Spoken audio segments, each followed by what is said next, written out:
भगवान को देखा है? गॉड, अल्लाह या कुकुल कान, आप जो भी कहते हो, कभी उससे मिले हो? बचपन की याद में जब तुम पीछे मुड़कर देखते हो तब तुम्हें कोई ईश्वर नहीं बल्कि एक मीडिएटर मिलता है, वो जो ये बोलता है कि ऊपर वाले के सामने ना झुकना उसका अपमान होता है, दोजक की आग में जलना पड़ेगा, पिछवाड़े में सली डाली जाएगी। वो आपके माँ बाप हो सकते हैं, मदरसे का कोई मौलवी हो सकता है, कोई माइक पे बोलने वाला गुरु या पुरोहित हो सकता है जो बताता है कि झुकना कहाँ है और दक्षिणा कहाँ देनी है। उसका bank account number TV screen पर मंडराता रहता है। कभी खुद से पूछा है कि मैं डायरेक्ट ईश्वर से क्यों नहीं मिल सकता? मेरे और ऊपर वाले के बीच में ये ज्ञानी महानुभाव क्या कर रहे हैं? इसका जवाब हमें दुनिया के सबसे पहले मीम मास्टर के प्ले में मिलता है। इन 414 BC एक नाटक एथेंस की सभा में शुरू हुआ। एक आदमी पिस्थेटेरस एथेंस की सत्ता से परेशान होकर पक्षियों के संसार को खोजने निकलता है। वो पक्षियों के राजा हुपी बर्ड को मिलता है और उसे मना लेता है कि पक्षियों से कहो आसमान में एक शहर बनाना है, धरती और स्वर्ग के ठीक बीच में। उससे हम इंसानों और देवता दोनों पर राज करेंगे। इंसानों की चढ़ाई हुई आहुति, दान और प्रार्थनाएं देवताओं तक नहीं, हम तक पहुंचेंगी।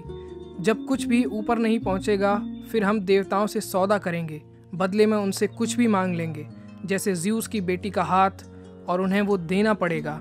और एक बहुत ही चमत्कारिक तरीके से पिस्थेटेरस स्वर्ग के राजा ज़्यूस की जगह ले लेता है। आम भाषा में ये पक्षियों का शहर देवताओं और इंसानों के दलालों का शहर है। ये ग्रीक हिस्ट्री का सबसे बड़ा और सबसे पहला कॉमेडी सटायर था। प्ले का नाम था द बर्ड्स, जिसे एरिस्टोफनीस ने लिखा है। यहाँ ड्रामा था, ट्रेजेडी थी, जोक्स थे। और इस नाटक से अगर कोई इंडियन आर्टिस्ट सबसे ज़्यादा प्रभावित हुआ है तो वो हैं Surendran Nair. I use certain elements of which is inspired by some of the performing arts. So my work has an element of the theater in it. Hi, I am Akash Rajput and this is all about story, and we are going to examine the works of Surendran Nair.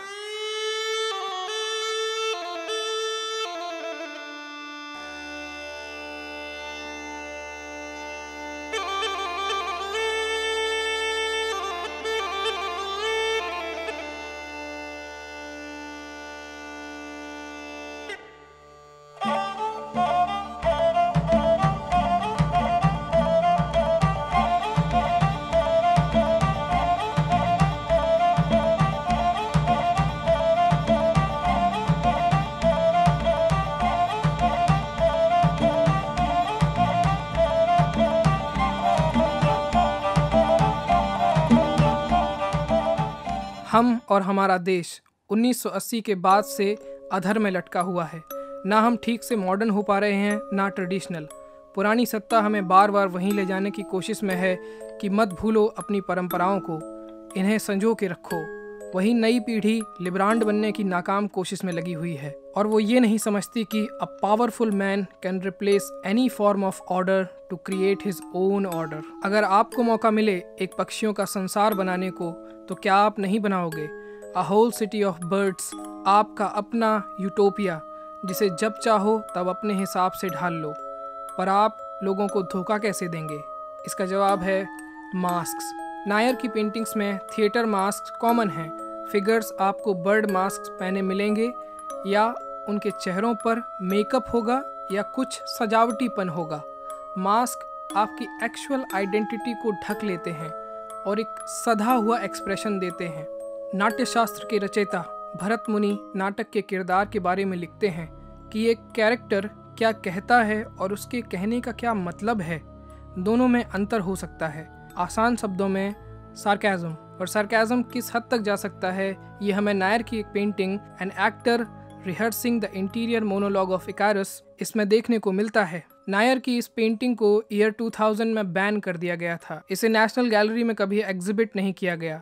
यहाँ इकारस भारत के national emblem यानी अशोक चिन्ह के ऊपर अपने पंख खोलकर खड़ा है। आसमान सुर्ख लाल है। इस पेंटिंग के पर्पस को समझने के लिए हमें इकारस की कहानी को समझना होगा। इकारस और उसके पिता मिनोस के कैद में थे। उसने अपने बेटे के लिए 2 पंखों का निर्माण किया और वैक्स के जरिए उसे जोड़ दिया और उससे कहा कि बहुत ऊंचा मत उड़ना वरना सूरज की गर्मी से वैक्स पिघल जाएगी और तुम गिर जाओगे। पर इकारिस अपने पिता की वार्निंग भूल गया। वो ऊंचा उड़ता ही चला गया। सूरज की गर्मी से उसके पंखों के बीच की वैक्स पिघल गई और वो समंदर में जाके गिरता है। नायर की पेंटिंग में भी इकारिस अपनी हद पार कर गया है। वो नेशनल एम्बलम पर खड़ा है। कई लोगों ने ये आपत्ति जताई कि ये राष्ट्रीय चिन्ह का अपमान है, मगर पेंटिंग को देखने का एक और नज़रिया ये भी है कि जब कोई सत्ता में आता है तब वो खुद को राष्ट्र से ऊपर समझता है। नायर का रिस्पॉन्स ये था कि देश में आज़ादी की स्थिति क्या है। 1999 में केरला में चुनाव हुए थे और प्रदेश सत्ता परिवर्तन से जूझ रहा था। पेंटिंग में उस चीज़ का प्रभाव दिखता है क्योंकि काफ़ी सारे लॉज चेंज हुए थे। एक जनाब हैं जो खुद को स्टैंड अप कॉमेडियन कहते हैं। मैं नाम नहीं लूँगा पर शायद आप उन्हें जानते होंगे। लास्ट ईयर उन्होंने कुछ कमेंट किया था राम और सीता को लेके, फिर जेल वेल गए, रोना पिटना किया। उनका आर्ग्यूमेंट था कि फ्रीडम ऑफ स्पीच होनी चाहिए। शुक्र मनाओ कि पिछवाड़े में किसी ने गोली नहीं मारी और गले कटने की खबरें विदेशों से आती रहती हैं। पहली बात तो ये कि बच्चों को सटायर करना नहीं चाहिए। सटायर करने के लिए एक मैच्योरिटी चाहिए होती है जो अभी बहुत से लोगों में नहीं है। फक एंड एसहोल बोलने से सिर्फ निब्बे और निब्बियाँ कूल बनते हैं। ये बात WHO भी छाप चुका है। अगर आपको सटायर देखना है तो आप सुरेंद्र नायर के वर्क्स देखिए, उनकी पेंटिंग्स देखिए। और अगर आपको सटायर पढ़ना है तो हरिशंकर परसाई जी की किताबें पढ़िए, उनके निबंध पढ़िए। गॉड मोड में लिखते थे वो। आजकल के स्टैंड अप कॉमेडियंस 2 कौड़ी की कॉमेडी करने लगे हैं सस्ती लोकप्रियता पाने के लिए। Let me give you some good example. Look at this painting. 3 सिर वाली आइकॉनोग्राफी है, मंदिर की घंटी, दिया और पारंपरिक पोशाक। पर पूरी पेंटिंग में सब कुछ सही है, फिर ये बच्चों वाली बतख यहाँ क्या कर रही है? That is a visual comedy.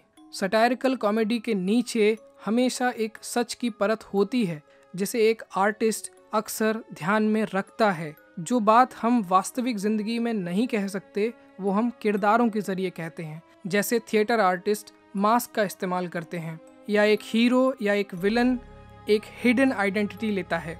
एक कॉमन मिसकंसेप्शन ये है कि नायर का वर्क लोग रेने मैग्रिथ के वर्क से कंपेयर करते हैं। रेने मैग्रिथ का वर्क सरियल था जो कि अनकॉन्शियस माइंड की पैदाइश है, जबकि सुरेंद्र नायर का वर्क ड्रामा, थिएटर और लिटरेचर से जन्मा है जिसमें ग्रीक और इंडियन दोनों का मेल है।